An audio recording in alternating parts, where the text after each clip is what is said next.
Starting में हम अपनी फीमेल लीड वांग वांग को देखते हैं जो वेडिंग ड्रेस में होती है। वो खुद को मिरर में देखकर सोचती है कि इस दिन के बाद सब कुछ खत्म हो जाएगा। वायांग इस शादी के लिए सबसे सुटेबल कैंडिडेट है। वायांग वांग वांग का फियांसी था। वो मिरर में देखती है कि उसकी ड्रेस पीछे से थोड़ी खुली हुई थी। तभी वहाँ हमारा मेल लीड गाओयान आ जाता है और लाइफ स्टार्ट करने लगता है, जिससे वांग डर जाती है और चिल्लाने वाली होती है, लेकिन वो उसे पकड़ लेता है और उसका मुंह पर हाथ रख देता है और बोलता है, वांग तुम चौंक गई क्या? वांग उसे दूर होकर बोलती है, तुम यहाँ क्या कर रहे हो? तो वो बोलता है, तुम्हें अभी भी मैं याद हूँ। फिर वो उसके चिन पकड़कर बोलता है, हमारे वादे को भूल गई क्या? फिर हम दोनों के बचपन के सीन को देखते हैं, जिसमें वांग बोलती है, कहाँ यार, मैं सिर्फ अभी तुम्हारी बीवी होंगी। और यांग बोलता है, मैं भी सिर्फ फ्यूचर में तुमसे ही शादी करूंगा। फिर वो दोनों प्रॉमिस करते हैं। प्रिजन में वांग उसके हाथ हटाकर उसे धक्का मारकर बोलती है, यहाँ से चले जाओ, लेकिन यांग उसे पकड़ के रखता है। और गेट के बाहर वायांग बोलता है, वांग वांग मुझे बता देना जब तुम कपड़े बदल लो। यांग बोलने वाला होता है, लेकिन वान उसके मुंह पे हाथ रख लेती है और बोलती है, पागल हो गए हो क्या? वो दोबारा बोलने वाला होता है, लेकिन वांग उसे किस कर लेती है। और तभी वो अपने बालों में से एक पिन निकालकर यांग की चेस्ट पर मार देती है। यांग दर्द में बोलता है, तुम्हें क्या लगता है वो तुम्हारी उस विंडो सीट में हेल्प करना चाहता है? वांग उस पिन को और अंदर डालकर बोलती है, तो क्या हुआ? यान उसका हाथ पकड़ता है और बोलता है, हमारी एंगेजमेंट कैंसिल नहीं हुई थी, वो लड़का तुम्हें नहीं छू सकता। वन बोलती है, तुम लेट हो चुकी हो, हम तो उससे भी आगे बढ़ चुके हैं। जिस पर सुनकर यान को गुस्सा आ जाता है और वो बोलता है, उससे फर्क नहीं पड़ता, पहले तो नहीं था। वन बोलती है, हमारा ब्रेकअप हो चुका है, अब अच्छा ये होगा कि तुम उससे दूर रहो, नहीं तो अगली बार सही जगह लगेगी। तभी यान उसकी नक पर किस कर लेता है, जिससे वन शॉक हो जाती है और उसके चेस्ट में से पिन निकाल लेती है। तभी यान बोलता है, तुम दोबारा शादी कभी नहीं कर पाओगी, ये तभी होगा जब मैं मर जाऊंगा। फिर ये कह के वो वहां से चला जाता है। अब हम देखते हैं वान को नाइट में आ रहे होते हैं, तभी वो उठ जाती है और बोलती है, गोयान तुमने मेरे पापा को मारा है और मेरी माँ तुम्हारी वजह से हॉस्पिटल में है। अगर तुमने फिर से मेरी लाइफ में इंटरप्ट किया तो मैं तुम्हें मार दूंगी। अब हम वान को उसकी मॉम के पास देखते हैं। वो बोलती है, मॉम यान वापस आ गया है, लेकिन आप चिंता मत करो, मैं उसे कभी माफ नहीं करूंगी। तभी वहाँ एक लेडी आ जाती है। वन बोलती है, आंट कीवी आपने ये फ्लावर्स लिए? तो आंटी बोलती हैं, ये रात को आए थे और जो लाया था उसने बोला था कि फ्लावर की लैंग्वेज है सॉरी। तो वान बोलती है, वो कैसा दिखता था, उसकी हाइट कैसी थी? तो वो लेडी उसको डिस्क्राइब करती है कि वो अजीब था। वान वो फ्लावर्स लेती है और उनको डस्टबिन में फेंक देती है। तभी वहाँ पीछे से यान आ जाता है और बोलता है, तुम उसे इतनी नफरत करती हो क्या? वान वहां से जाने लगती है, लेकिन यान उसका हाथ पकड़कर उसे ले जाने लगता है। वान मना करती है, लेकिन वो उसे कार में फेंक देता है और खुद आने के बाद वो गेट लॉक कर देता है। वान चिल्लाती है कि तुम क्या कर रहे हो? यान उसे जबरदस्ती करने लगता है और बाहर के लोग कार को तो देखकर गलत समझ लेते हैं। वान देखती है कि हुआ यांग वहां से जा रहा होता है, जिससे वो घबरा जाती है, यांग के आंसू में अपना फेस छुपा लेती है। लेकिन हुआ यांग उसके हाथ की रिंग देख लेता है और उसे याद आता है कि ये वांग की रिंग है और सोचता है वांग के पास भी सेम रिंग है, लेकिन वो स्माइल करता है और सोचता है कि वांग ये नहीं कर सकती और चला जाता है। वांग यांग को धक्का मारकर बोलती है, तुम तो दिन ब दिन बिगड़ते जा रहे हो। फिर वो कार का गेट ओपन करने वाली होती है, लेकिन यांग उसका हाथ पकड़कर बोलता है, तुम उसकी बहुत परवाह करती हो। वांग बोलती है, हाँ वो मेरा होने वाला पति है जिससे मैं प्यार करती हूँ। गुस्से में आ जाता है और उसके दोनों हाथ को टाइटली पकड़ लेता है और बोलता है, फिर मैं क्या हूँ? तो वांग बोलती है, तुम वो हो जिसने मेरे पेरेंट्स को मारा। यांग उसे किस कर लेता है। वांग उसे धक्का मार कर थप्पड़ मार देती है और बोलती है, जब से तुमने मेरे पेरेंट्स पर हमला किया है तब से हमारे बीच कुछ नहीं बचा। यान बोलता है, मैं कितनी बार बताऊं कि मैं बालकनी में गया था, जिससे पहले मैं वो पूरा बोल पाता। वांग को यान का कॉल आ जाता है। वान पूछता है कि वो कहाँ है, तो वान बोलती है कि मैं नीचे कचरा फेंकने आई थी। वो यान की तरफ गुस्से और आंसू से देखती है और फिर वो कार से चली जाती है। यान सोचता है कि मुझे से तुम वापस नहीं चाहिए हो। वान, मुझे तुम्हारे पेरेंट्स की खूनी को भी ढूंढना है। फिर हम देखते हैं कि वान हॉस्पिटल रूम में दोबारा आती है और देखती है हुमायूं वहाँ होता है। वो उसके पास जाती है और बोलती है, तुम क्या देख रहे हो? तो हुमायूं उसकी बात टाल देता है और उससे साथ खाना खाने के लिए बोलता है। वह सोचती है कि लगता है ऐसे शक नहीं हुआ। हुमायूं तभी उसके हाथ में रिंग नोटिस करता है और उसका हाथ पकड़कर बोलता है, ये रिंग कुछ ज्यादा ही स्पेशल है। तो वान बोलती है, बस ये स्टाइल पॉपुलर है। हुमायूं नोटिस करता है कि वान के हाथ पर कट था। वो पूछता है कि वो कैसे हुआ और फिर बोलता है कि मैं इस पर दवा लगा देता हूँ। फिर वो वहाँ से चला जाता है और थोड़ी देर बाद दवा के साथ आता है और वांग के हाथ पर दवाई लगाने वाला होता है। तब इसका हाथ में लगती है और वो चिल्ला उठता है। तो वांग बोलती है कि तुम इस पर दवा क्यों नहीं लगाते रहते। फिर हम एक पास को सीन देखते हैं जिसमें वांग एक कार एक्सीडेंट में थी और हुआयांग उसे बचाने के लिए कार की विंडो तोड़ देता है जिससे उसके हाथ में बुरी तरह से लग जाती है। फिर हम प्रिजन में वांग से होकर बोलती है कि मुझे माफ कर दो, मेरी वजह से तुम्हारा पेंटर बनने का सपना छोड़ना पड़ा। हुआयांग बोलता है कि तुम खुद को दोष मत दो। वांग सोचती है कि हुआयांग कितना अच्छा है, ये अच्छा ही होगा कि इसे मेरे पास के बारे में पता ना चले। फिर हम देखते हैं वांग कंपनी में जा रही होती है जहाँ एक लेडी फ्लावर लेके आती है। वह उन्हें देखकर समझ जाती है और ये यांग ने भेजे हैं, तो वो उन्हें बिना लिए चली जाती है। तो केबिन में आती है तो देखती है एक अननोन नंबर से उसे मैसेज आ रहा था जिसमें लिखा था कि अगर उसे फ्लावर नहीं लेने तो ना ले, लेकिन उसे अब से हर रोज फ्लावर मिले तब तक वो शादी नहीं तोड़ दे। वो एक छोटी सी नाइफ बाहर निकालती है और फिर फोन में देखकर मैसेज करती है कि उसे यांग से मिलना है। अब हम देखते हैं वहाँ हुआयांग के साथ डिनर कर रही होती है, तो वो अपने हाथों से हुआयांग को डिनर खिला रही होती है कि आज क्या हुआ कि खुद तुमने ही मुझे डिनर पर बुला लिया। वांग उसे पेपर की तरफ इशारा करती है जो हुआयांग के पास था। वांग बोलती है कि अब से मेरी माँ के गार्डियन तुम होंगे और मेरी प्रॉपर्टी भी तुम्हारे पास ही आएगी क्योंकि तुम उनके दामाद हो। अब मैं अपनी माँ को तुम्हें सौंप रही हूँ। हुआयांग बोलता है कि तुम ऐसी बात क्यों कर रही हो, कुछ हुआ है क्या। तो वांग बोलती है मैं अपनी माँ से बहुत प्यार करती हूँ, बस इसलिए बोल रही हूँ। हुआयांग मान जाता है, फिर वह बिल मंगवाता है, लेकिन उसे पता चलता है कि बिल पहले ही किसी ने पे कर दिया है। फोन में देखती है और उसे पता चलता है ये यान ने किया है। वो देखती है कि वो पास में ही खड़ा था। जब वो पास आने लगता है वान डर जाती है कि कहीं वहाँ इनके सामने ना आ जाए, लेकिन यान उसे जैसे टाइम याद दिलाता है क्योंकि उनकी मीटिंग होने वाली थी। तभी वान एक्सक्यूज देती है जाने के लिए। अब हम देखते हैं वान टेरेस में जाती है जहाँ यान था। वो वान के हाथ पकड़ लेता है और पास में पड़ी पाइप से दुलाने लगता है। वान बोलती है तुम पागल हो चुकी हो क्या। तो यान बोलता है मैंने तुमसे कहा था उसे खुद को मत छूने देना, बहरी हो गई हो क्या। वान उसका हाथ काट लेती है तो यान उसका हाथ छोड़ देता है। फिर वो अपने पर्स से नाइफ निकाल लेती है। तो यान बोलता है तुम मुझे यहाँ बस मारने को बुलाया है। वान बोलती है जब तुम मर जाओगे तभी मैं चैन से जी पाऊंगी। यान उसके हाथ से नाइफ फेंक कर बोलता है तुम्हें नाइफ क्यों चाहिए मुझे मारने के लिए। फिर वो उसे कोने में ले जाते हैं और बोलता है मुझे फेंक दो, मैंने डर डर बना रखा है, बस तुम्हें मुझे मारने का इंतजार है, ये कह देना कि मैंने खुद को खुद मारा है। फिर वो उसके हाथों को अपनी गर्दन पर रख लेता है और बोलता है पहले मेरा गला दबा दो, जल्दी करो। वान को उन दोनों के पास के दिन याद आने लगते हैं। वो सोचती है कि यही सही टाइम है कि मैं ये सब कुछ खत्म कर दूं। तभी उसके फोन बजने लगता है तो उसका ध्यान तरफ चला जाता है। वो रखने वाली होती है लेकिन यान उसे मना कर देता है और बोलता है मुझे मार दो, फिर तुम्हें और हुआयांग को परेशान करने वाला कोई नहीं होगा। वान उसे दूर हटा देती है और फोन उठाती है। दूसरी साइड से हुआन बोलता है कि डॉक्टर ने कॉल आया था कि तुम्हारी मम्मी की हालत खराब हो रही है। अब हम देखते हैं वान कार में स्माइल करती हुई जा रही होती है। हमें उसकी और डॉक्टर की बातें दिखाई जाती हैं जिसमें हमें दिखाते हैं कि डॉक्टर बोल रहे होते हैं कि पेशेंट का कोमा में रहते हुए 1 साल से ऊपर हो गया है, अब वो शायद होश में आ जाएंगी। प्रिजन में जल्दी वान का घर आ जाता है। वो देखती है कि रूम में यान बैठा हुआ था जिसे देखकर वो शॉक हो जाती है। वो उसके हाथों में डॉक्यूमेंट देखती है जिसमें लिखा था कि वो उसकी माँ का गार्डियन हुआयान को बना रही है और अपने पैसे उसके नाम कर रही है। वान डॉक्यूमेंट छीनने वाली होती है लेकिन यान उसका हाथ पकड़कर उसे अपने पास बैठा लेता है और बोलता है लगता है तुम सच में मेरे साथ मरना चाहती हो। तुम इतने बुद्धू कैसे हो सकती हो कि तुम हुआयान को बिना सोचे समझे सारा पैसा उसी को दे रही हो। उसने तो अपने भाई की बीवी को भी लूट लिया था और तुम्हें वो अच्छा इंसान लगता है। वान उसे दूर होकर बोलती है बकवास मत करो, वो मेरे बुरे समय भी मेरे साथ था, वो मुझे प्यार करता है। यान वो डॉक्यूमेंट्स फाड़ देता है और बोलता है मैं तुम्हें उसकी सच्चाई दिखाऊंगा। तुम्हें तो मुझे मारना था ना, अब तो अभी भी मार सकती हो। वह सोचती है कि वो अभी उसे नहीं मार सकती क्योंकि उसकी माँ जल्दी जगने वाली है। फिर वो पुलिस को कॉल कर देती है और बोलती है मेरे घर में कोई अजनबी घुस गया है। तो यान उसको वाइफ बोलकर सॉरी बोल देता है तो कॉल कट हो जाता है।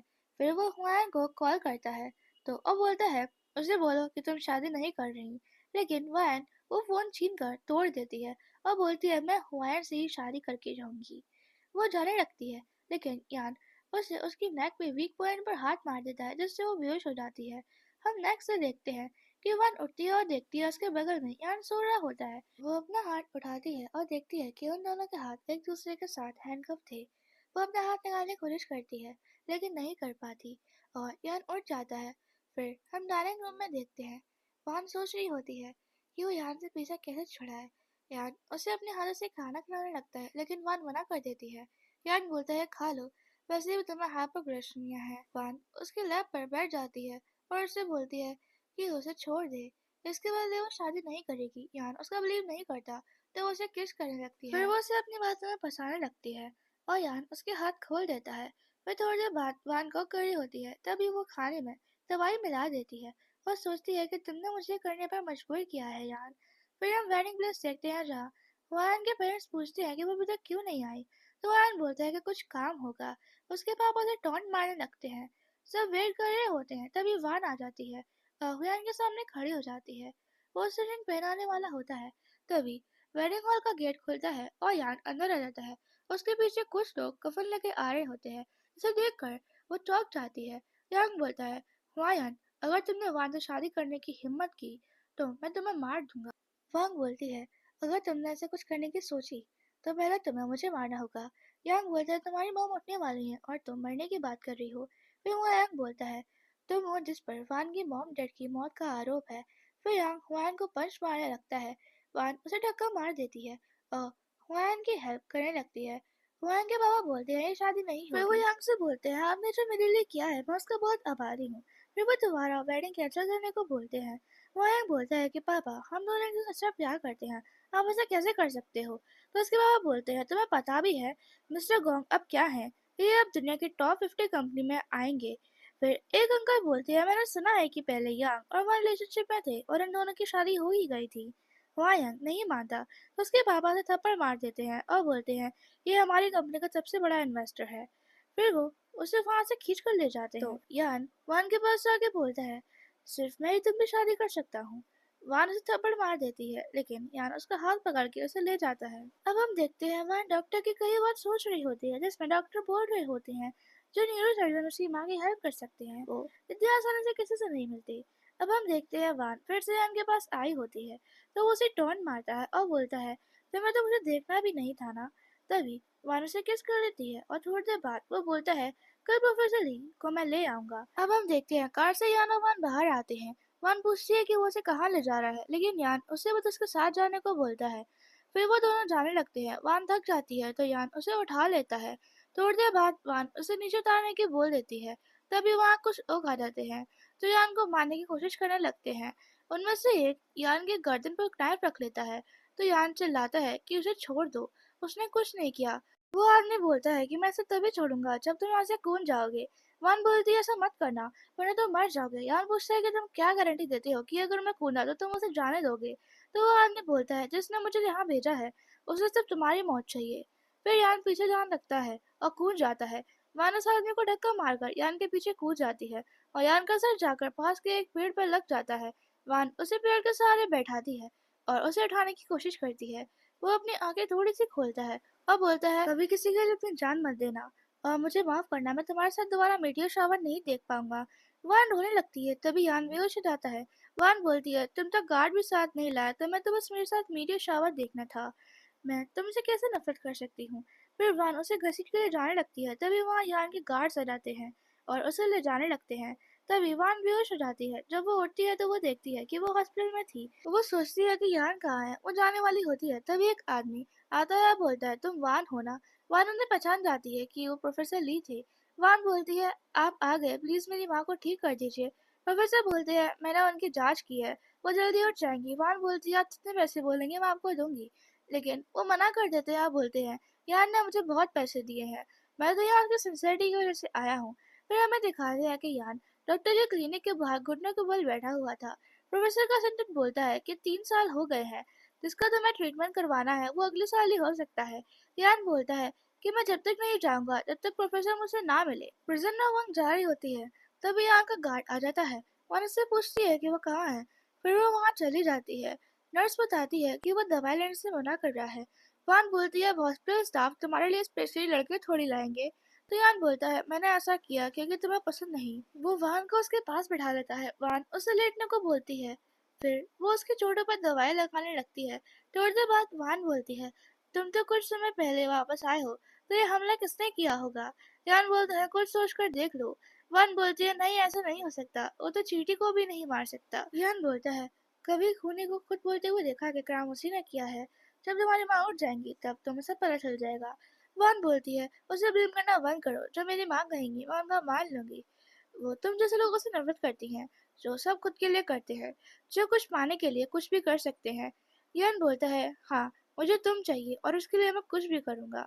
वान वहाँ कुछ बिना कुछ कहे चली जाती अब है। हम देखते हैं हुआन ने वान को बुलाया होता है। वो वहाँ यान की बुराई कर रहा था और बोलता है कि उसने तुम्हारी फैमिली का ये हाल किया है तो तुम उससे हेल्प क्यों मांगी। फिर वो इमोशनल टॉर्चर करने बोलता है कि मैंने कंपनी छोड़ दी और मैं तो ब्रश भी नहीं पकड़ सकता। फिर वो वांग को हक कर लेता है। वांग बोलती है मुझे माफ कर देना, तुम यहाँ से दूर ही रहना। हुआयन बोलता है क्या तुम मुझे छोड़ दोगी, तो वांग मना कर देती है। फिर वो बोलता है अगर वो तुमसे सच्चा प्यार करेगा तो मैं तुम्हें उसे दूंगा, बस वो फिर से तुम्हें छोड़े ना। वान कुछ बोलती नहीं है और बियर पीने लगती है। कुछ देर बाद वो नशे की वजह से बेहोश हो जाती है। ओ हायन वॉशरूम से स्मग करता हुआ आता है। वो उसे उठाने की कोशिश करता है। फिर वो उसे ले जाता है। फिर वो उसे अपने घर पर ले जाता है और वहाँ उसके बिना परमिशन के टच करने लगता है और बोलता है तुम्हारे साथ इतने अच्छे से रहता हूँ और तुम हो कि अभी भी उस ज्ञान के बारे में सोचती हो। फिर वो उससे गला दबाने लगता है जिससे वांग सांस नहीं ले पाती। दूसरी साइड वांग की माँ अपनी आंखें खोलती है और पास में बैठी आन उन्हें पानी देती है और डॉक्टर को बुलाने जाती है। अब आन वान की मॉम को शहर पर ले जा रही होती है, जहाँ आन बताती है कि वान आपके दामाद ने आपकी कितनी सेवा की। वान की माँ बोलती है मेरा दामाद यान हमेशा से अच्छा था और वान और यान सच में बहुत अच्छे लगते हैं। तो आन बोलती है आप यान की बात कर रही हो, लेकिन उसी ने तो आपको धक्का मारा था। वान की माँ चौंक जाती है और बोलती है क्या बकवास कर रही हो तुम। तो आन बताती है कि वांग ने आन से ब्रेकअप कर लिया इंसिडेंट की वजह से और यांग ने वान और हुआंग की शादी में बहुत हंगामा मचाया था। हुआंग का नाम सुनकर वो और चौंक जाती हैं और बोलती हैं ऐसा नहीं हो सकता, मुझे अपना फोन दो। आन अपना फोन देती है तो वो कॉल करती है, लेकिन कॉल हुआंग उठाता है और वांग की माँ बोलती है कि मैं उठ गई बेटा, हॉस्पिटल आओ मुझे तुमसे कुछ बताना है। आन वांग की माँ को वहाँ छोड़ जाती है ब्लैंकेट लेने के लिए। उसकी माँ फिर से वांग को कॉल करती है और कहती है प्लीज बेटा, मुझे तुम्हें बताना है कि उस दिन मुझे मारने की कोशिश करने वाला या नहीं वायन था, उसने मुझे रोप से बांध दिया था। तब तक यान आया, तब तक रोप कट चुकी थी। पास में ही हुआन ये सब सुनता हुआ आ रहा होता है और पीछे से आके वो उनके मुंह पर हाथ रख देता है और उन्हें पुश कर देता है। दूसरी साइड हुआन उठती है और देखती है उसका फोन वहाँ नहीं था, पर वहाँ चिट थी जिसमें लिखा था कि उसकी माँ उठ गई है हॉस्पिटल में। यान आता है और देखता है कि वान की माँ वहाँ नहीं थी। तो वो नर्स से पूछता है कि वो कहाँ गई है, तो नर्स ने बताती है कि वो धूप लेने गई है। तो यान वहाँ से भागता भागता जाता है, लेकिन उसे वहाँ कहीं नहीं मिलती। तभी वो देखता है कि वो पास में पड़ी हुई थी और उनके चोट लग गई थी। वहाँ वान आ जाती है और ये देख लेती है। वो यान को धक्का मार देती है, बोलती है फिर से तुम हो। अब वान की मॉम ऑपरेशन रूम में होती है और वान रो रही होती है। यान बताता है कि जब वो वहाँ पहुंचा था तब वो वहाँ बेहोश पड़ी हुई थी। वान बोलती है मुझे ये बताओ, जब भी मेरी माँ को चोट लगती है तुम वहाँ कैसे होते हो। वहाँ हुआयन आ जाता है और उन दोनों की वजह सुन रहा होता है। वान बोलती है चले जाओ, मेरी माँ तुम्हें देखना भी पसंद नहीं करेंगी। हुआयन बोलता है तुम्हें सुनाई नहीं दे रहा क्या, चले जाओ। यान उसे पंच मारता है और वो गिर जाता है और बोलता है ये तुमने ही किया है ना, ताकि तुम्हारा सच बाहर ना आए। हुआयन बोलता है तुम्हारे पास सबूत क्या है। वान यान को धक्का मार देती है और बोलती है हुआयन पर ब्लेम लगाना बंद करो। तभी डॉक्टर बाहर आ जाते हैं और बोलते हैं पेशेंट ठीक है, चिंता की बात नहीं है। और बोलते हैं पेशेंट को यान और वान तुम दोनों को देखना है। वो दोनों डॉक्टर के साथ जाते हैं। वान की मॉम स्माइल करती है और बोलती है तुम दोनों को साथ देखकर अच्छा लगा। वान सोचती है कि उन्हें गुस्सा क्यों नहीं आ रहा यान को देखकर। वो पूछती है कि आप इसे जानती हो तो। वो बोलती है हाँ ये यान है। वान बोलती है क्या आपको कुछ याद नहीं है। वो बोलती है हाँ तुम लोगों की शादी होने वाली है ना, तुम्हारे पापा कहाँ हैं। यान बोलता है वो अभी काम से गए हैं, हम आपके लिए कुछ ले आते हैं, आप आराम करो। फिर वो दोनों वहां से चले जाते हैं और डॉक्टर के पास जाते हैं। डॉक्टर बताते हैं कि उन्हें कुछ समय के लिए अमनेशिया हुआ है। वान बताती है लेकिन उनकी आदत से 1 साल पीछे चली गई है। डॉक्टर बोलते हैं कि ब्रेन को कुछ टाइम लगेगा, अगर वो किसी ऐसी चीज को देख ले जिनसे उनको कुछ याद आ जाए तो उनकी मेमोरी तुरंत वापस आ जाएगी। वान हुआन का हाथ पकड़कर बोलती है तुम मेरी मॉम को जाकर क्यों नहीं देखते। हुआन बोलता है कंपनी में कुछ अर्जेंट काम है तो मुझे उसे संभालना होगा पहले। यान उसे झूठ के लिए टॉन्ट मारता है। फिर हुआन रूम में जाता है वान के साथ, जहाँ वान की मॉम थी। उसकी माँ उसे डांट देती है क्योंकि वो वान का हाथ पकड़ा हुआ था। तो यान बोलता है, मुझे इसके लिए माफ कर देना। वान बोलती है, माँ, मैं और यान शादी नहीं कर रहे, जिससे उसकी माँ उसे डांटने लगती है। फिर यान उनसे बोलता है, आप चिंता ना करें, सब ठीक हो जाएगा। वो यान वहाँ से बाहर जाता है गुस्से में और कॉल करता है। जैसे ही पीछे से वान आती है वो फोन कट कर देता है और उसे अपनी बात हमें बताने लगता है। तभी यान उसका हाथ पकड़कर उसे ले जाता है। वान पूछती है कि वो उसे कहाँ ले जा रहा है, तो वो कहता है, मुझे तुम हुआयन का असली चेहरा दिखाना है। फिर हम वहाँ के सीन में देखते हैं कि वो आदमी जिसने यान पर हमला किया था वो बंधा हुआ था। यान उसे पूछता है कि तुम्हें हुआयन ने भेजा है तो वो मना कर देता है। बोलता है, इन्होंने ये मुझसे कहा कि मुझे ज्यादा पैसे देंगे अगर मैं किसी और पर इल्जाम लगाऊं तो। यान उसका गला पकड़ लेता है। ये सब देखकर वान वहाँ से चली जाती है। वो कार से जाने वाली होती है लेकिन यान उसकी कार के सामने खड़ा हो जाता है। जब वो नहीं मानता, वान कार फुल स्पीड से उसकी साइड से ले जाती है। अब वो अपनी माँ को घर ले जाने आई होती है लेकिन वो मना कर देती हैं और कहती हैं कि वो बस यान के साथ घर जाएंगी। तो वो यान को कॉल करती है। अब यान उन्हें कार में ले जा रहा होता है। तभी कार के ब्रेक फेल हो जाते हैं तो यान उन दोनों से कार से कूदने को बोलता है, पर वान की वो मना कर देती हैं। लेकिन वान जिद करती है और फिर वो दोनों कार से कूद जाते हैं। दूसरी साइड एक जगह कार जाकर टकरा जाती है। यान उस कार से लड़खड़ाता हुआ बाहर आता है। वान उसके पास भागती हुई जाती है। तभी यान बोलता है, मैं सच में तुमसे कभी झूठ नहीं बोला। और फिर वो बेहोश हो जाता है। वो हॉस्पिटल में उठता है और तुरंत वान को गले लगा लेता है। डॉक्टर बताते हैं कि वो ठीक है, बस आराम की जरूरत है, और चले जाते हैं। फिर यान को कॉल आता है और उसके बॉडीगार्ड बताते हैं कि ब्रेक फेल हो किया गया था। ये बात यान वान और उसकी माँ को बताता है और बोलता है, सेफ्टी के लिए आप दोनों मेरे घर पर रहो। वान मना करती है लेकिन उसकी माँ उन्हें डांट देती है। यान के घर पर अब वान अलग रूम की तरफ जा रही होती है। तभी उसकी माँ बोलती है, तुम दोनों शादी होने वाली है, तुम लोग एक ही रूम में सो जाओ। वान मना करती है तो वो बहुत गुस्सा करने लगती है, जिसकी वजह से वान मान जाती है। अब नेक्स्ट डे हम देखते हैं वान की मम कॉरिडोर में खड़ी होकर नीचे वान को देख रही होती हैं। तभी पीछे से हुआयन आता है और उनको धक्का मारने वाला होता है, क्योंकि उसे डर था कि कहीं उनकी आदर्श वापस न आ जाए। वो उन्हें धक्का मारने वाला होता है लेकिन वो साइड हो जाती हैं, जिसकी वजह से उसका हाथ एक रेलिंग में लग जाता है। और तभी यान वहाँ आ जाता है और उसे मारने लगता है। फिर वान वहाँ आकर उसे टोक देती है। यान सारी सिचुएशन बताता है। वान की वहाँ बोलती है, जब मैं मुड़ी तो हुआयन मेरे पीछे था। तभी हुआयन बोलता है, मैं तो बस उनके ऊपर से स्पाइडर हटा रहा था। वान यान से बोलती है, तुम हमेशा हुआयन पर शक करना बंद करो। यान बोलता है, ये मेरा विला है। तो वान बोलती है, ठीक है, फिर मैं अपनी माँ को ले जा रही हूँ। लेकिन यान मना कर देता है और बोलता है, मैं खुद घर से चला जाता हूँ। फिर हम देखते हैं बर्फ पड़ रही होती है और वो बाहर खड़ा हुआ होता है। वान की माँ उससे बोलती है कि उसे अंदर बुला लो। तो वान बोलती है वो उसकी मर्जी है, उसे जो करना है करने दो। थोड़ी देर बाद वो दोबारा विंडो से देखती है, फिर वापस बेड पर चली जाती है। तभी यान विंडो से अंदर आ जाता है। वो उससे पूछती है कि उसे क्या चाहिए, तो वो कुछ बोलता नहीं है और बेहोश हो जाता है। अब वान उसे दवाई दे रही होती है लेकिन वो मना कर देता है। जब वो खा लेता है तो वान जाने लगती है लेकिन यान उसे रोक देता और फिर वो उसे किस कर लेता है। फिर हम देखते हैं वान अपनी माँ से बात कर रही होती है। हम देखते हैं कि उसका एक खबरी उसे बताता है कि हुआयन ने एक नया ड्रग लिया है और उसके साइड इफेक्ट डेंजरस है।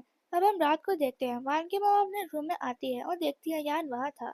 वो उनसे बोलते हैं, मुझे पता है कि तुम नाटक कर रही हो, जिससे वन की मम घबरा जाती हैं। वो बोलती हैं कि तुम क्या बोलना चाह रहे। यान बोलता है, जो कैंडल वहाँ रखी हुई है वायन ने रखवाई है और खतरनाक है, तुम मेरे लिए कुछ कर सकती हो क्या? सिर्फ हम ही हुआयन को पर्दाफाश कर सकते हैं। वो पूछती है कि उसे क्या करना होगा। नेक्स्ट डे वान अपनी माँ को वापस हॉस्पिटल ले जा रही होती है। अब हम देखते हैं वान मास्क पहनकर उसी रूम में आता है जहाँ पर पहले वान की माँ रहती थी। वो बोलता है कि इस बार तुम मुझसे नहीं बच पाओगी। फिर वो नाइफ को मारने वाला होता है जहाँ पर उसे लगता है कि वान की मॉम होती है। तभी लाइट ऑन हो जाती है और वान पीछे से बोलती है, तुम कौन हो और यहाँ क्या कर रहे हो? तभी बेड पर से यान उसे लात मार देता है और गार्ड्स आ जाते हैं और उसे पकड़ लेते हैं। जब वान उसका मास्क हटाती है तो वो चौंक जाती है कि वो सच में हुआयन वो था। बोलती है, तुमने ही मेरे पेरेंट्स को मारने की कोशिश की। तो वो बोलता है, तुम सबको तो मर ही जाना चाहिए। फिर वो गार्ड्स हुआयन को ले जाते हैं और तभी यान बेहोश हो जाता है क्योंकि वो उस जहरीले कैंडल के पास ही था। वो हॉस्पिटल में उठता है। उसके गार्ड उसे बताते हैं कि हुआयन पुलिस स्टेशन से भाग गया। और मैंने गार्ड्स को बुला भेज दिया है और उन दोनों को कुछ नहीं होगा। उसे पता चलता है कि वो 3 दिन से सो रहा था। तभी वहाँ वान की मॉम आ जाती हैं उसके लिए लंच सर्व करने के लिए। यान उनसे पूछता है कि वान क्यों नहीं आई, तो वो बताती हैं कि वो बिजी रहने लगी है आजकल। जिसे सुनकर वो सैड हो जाता है। पूरा दिन बीत जाता है, वो वान के मैसेज आने का इंतजार करने लगता है, लेकिन वो नहीं आती। दूसरी साइड वान बहुत बिजी होती है। वो सोच रही होती है कि मैंने यान को कितना हर्ट किया है, मैं तो उसके प्यार करने के लायक भी नहीं हूँ। फिर कुछ टाइम बाद वो पूरा घर डेकोरेट करती है और उसे प्रपोज करने के लिए प्रैक्टिस करने लगती है। वो वाइन पीती है, तभी यान वहाँ आ जाता है। वो उसे हक कर लेती है और माफी मांगने लगती है। फिर वो दोनों एक दूसरे को किस कर लेते हैं और बाहर से हुआन टेलीस्कोप से देख रहा होता है। नेक्स्ट डे वान अपने ऑफिस में होती है, तभी उसे मैसेज आता है कि आज रात वो और यान दोनों मारे जाएंगे। फिर हम देखते हैं यान वान को प्रपोज करने के लिए लाया होता है। वो दोनों रोड के साइड होते हैं और एक दूसरे को किस कर रहे होते हैं। तभी एक कार फुल स्पीड में उनकी तरफ आती है। यान वान को टक्कर मार देता है और कार उससे बिल्कुल पास से निकल जाती है, लेकिन उसके हाथ में लग जाती है। अब हम देखते हैं वान कहीं बंधी हुई थी और हुआयन यान को बुरी तरह से मार रहा होता है।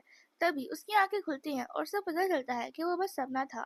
यान भी उठ जाता है। वो बोलती है, मुझे लगता है हुआयन अभी भी हमारा पीछा कर रहा है। यान बोलता है, वो मुझ पर छोड़ दो।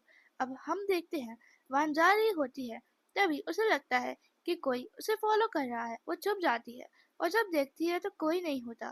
तभी हुआयन उसे पकड़ लेता है और दूसरी साइड यान को पता चलता है कि वो ऑफिस से कब की निकल चुकी है। नेक्स्ट सीन में वान एक चेयर पे बंधी हुई थी और हुआयन उसके बाल पकड़ लेता है। वान बोलती है, तुम ऐसा क्यों कर रहे हो? हुआयन बताता है कि मेरे रियल पापा को तुम्हारे पापा ने मारा है। अगर वो ना होते तो मैं कभी अनाथ नहीं होता। वो वान को मारने लगता है, तभी यान आ जाता है। वान उससे पैरों पर गिरने को बोलता है, फिर वो उसको पास में आने को बोलता है। वान यान की आंख पर नाइफ मार देता है। वान बोलती है, तुम्हें मुझसे बदला लेना है तो मुझसे लो, उसे हर्ट मत करो।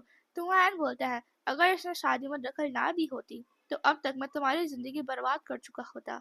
यान बोलता है कि तुम आज जिंदा नहीं बच सकते। वायन आसपास देखता है और बोलता है, आज मैं मरूंगा तो तुम्हें लेकर। फिर वो उसे नाइफ मारने वाला होता है, लेकिन यान उसका हाथ पकड़ लेता है और नाइफ फेंक देता है। फिर वो वान को खोलने लगता है, जब तक वायन भाग जाता है। अब हम देखते हैं वान और यान की वेडिंग हो रही होती है। वो स्माइल करती है जब यान अंदर आता है। वो उससे पूछती है कि तुम यहाँ कैसे आए। तभी उसे नेकलेस दिखाता है और उसे पहना देता है। वान पूछती है, आज के बाद सब ठीक होगा ना?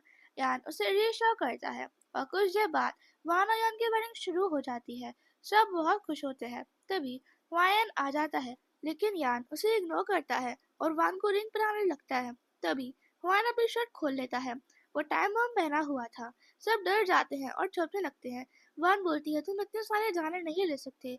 तो वान बोलता है, ठीक है, फिर यान को मार दूं, और वान की तरफ गन फेंक देता है। वान हिचकिचाते हुए उसे उठाती है और तुरंत वान की तरफ गन पॉइंट कर देती है।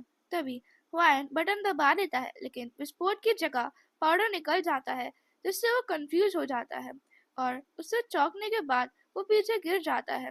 यान बोलता है, तुम्हारे लिए मैंने सरप्राइज था।